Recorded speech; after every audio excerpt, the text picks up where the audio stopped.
What's up, guys? Welcome back to another video. We got something a little different today. Today we're going into an upper body session for size and strength. Yes sir, so you're gonna see a little bit of a insight into how I like to structure my upper body workouts. What we're doing here, you see me doing some shoulder dislocation, just kind of warming up the shoulder, getting blood in that area, doing some body weight pull-ups, and that's the first movement that we're getting into here is pull-ups, but more specifically weighted pull-ups. Once I'm done with the warm-ups, I move on to my top set, which is my heaviest set with 45 pounds around my waist, and I get 6 reps here.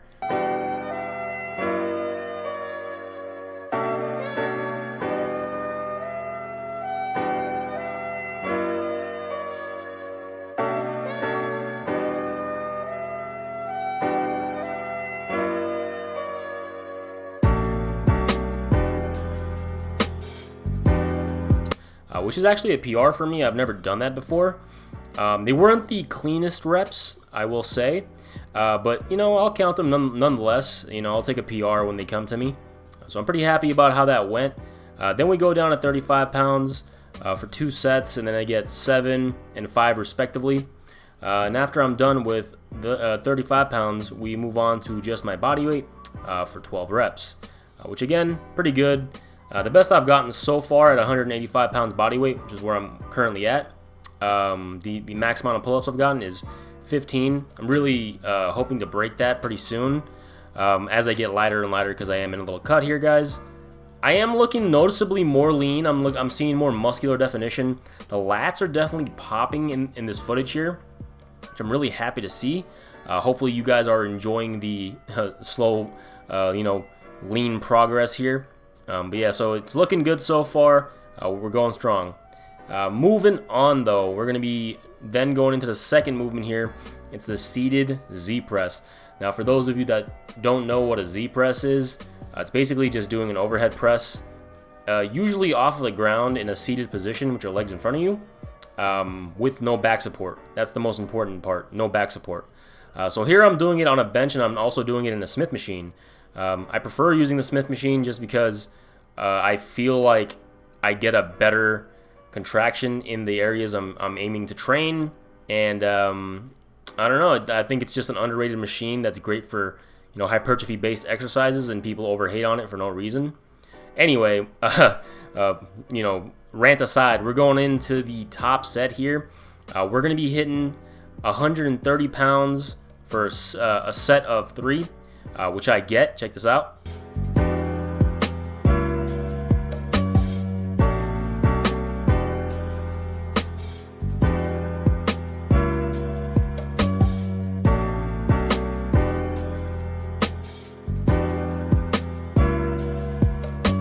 Man, that was a grinder, guys. I felt that. That felt soul sucking. That was I'm glad I got it, but man, that took a lot out of me.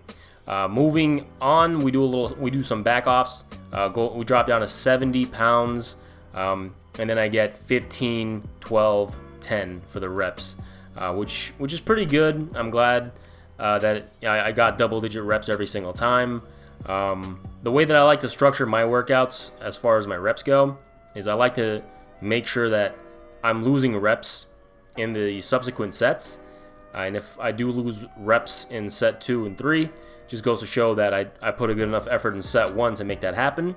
And then as time goes on, I like to add on reps and kind of keep building up in that way from that point on. But anyway, moving on, we got the front lat pull down. So this right here is a lengthened biased hammer strength machine. The resistance is biased in the lengthened position because the plates are on the outside, and this is one of my favorite accessory lifts that I do for my pull-ups. I really like it. I feel like I can go really hard on these. I take every single set to failure. As far as weight, we got 160 pounds. I get 15, 11, and 9 clean reps in each respective set, but I do go to failure and beyond on each one of them. Those are just the clean reps that I got before I started doing those half reps and kind of doing lengthened partials and things along those lines. Big fan of this movement. I'm a big fan of going to all-out failure on rowing type movements. This is more of like a diagonal pull, and it biases your lats and gets a good amount of mid-back, hits your traps, rear delts, all that stuff really well. So I think it just overall for development, great, and then also great for also building up strength for the pull-up. Then we move on to dips. So the goal here is 25 pounds plus body weight. I'm just aiming for basically as many reps as I can get before I'm about 1 rep shy of failure. That ends up being 12, 11, and 7. You'll notice here I go pretty deep. I'm a big fan of deep range of motion dips. I just feel like people who are scared of going deep on dips because of fear of their shoulders getting hurt, I think that's you put the carriage before the horse type of thing. Because if you train in that deep range of motion and you maintain that mobility and you build strength over time, I feel like there really is no increased risk overall, because that connective tissue is getting conditioned along the way as you get stronger and stronger in that specific range of motion. And so there really is no real danger if you're accustomed to working in that range of motion and you progressively overload it safely. So yeah, that's why I like to go nice and deep, in case any of you are wondering. I feel like somebody's probably going to comment, oh man, you know, you're going deeper than you have to, just stop at 90 degrees, yada yada. It's like, nah, it's okay. Like, this is how I like to do it, and it's just what I prefer. Alrighty, now that my elbows are nice and warmed up, I move on to the overhead extensions. Love doing overhead extensions. I'm a big believer in biasing the long head of your tricep and really hammering that area home and just getting as much development as possible, because I think it just looks great for the arm. We've got 50 pounds on the cable stack here, and I'm going for about each set. I'm going to failure for the most part. First one I get 12. The second one I get about 8.5, and I get 6.5, and then just a bunch of lengthened partials and a really nice slow negative. Not the best performance on this exercise currently, because I'm cutting, and for some reason this one's taking a hit.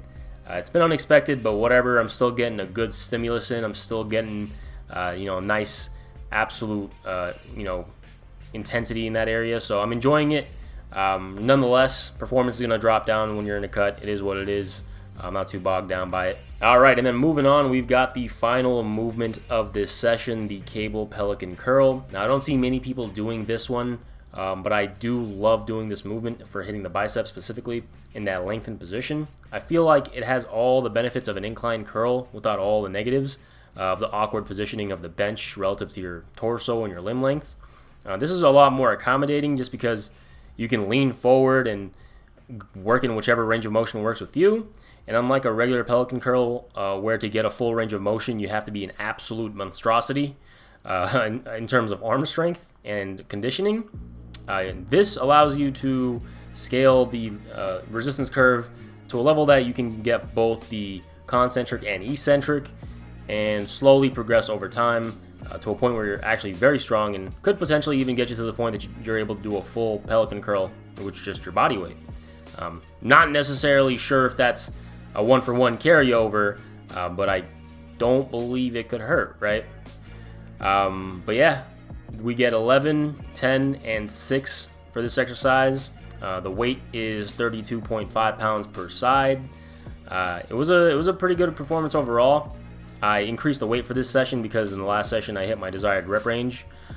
We're going for 10 to 12 on this one, so 11, 10, 6. That last set there really took a hit in terms of performance that I did not foresee, but it is what it is. Just means I got to get better next time. But anyway, that's the end of this session, guys. Thanks for tuning in for this video. If you enjoyed this and you want to see more videos like it, please let me know in the comment section down below.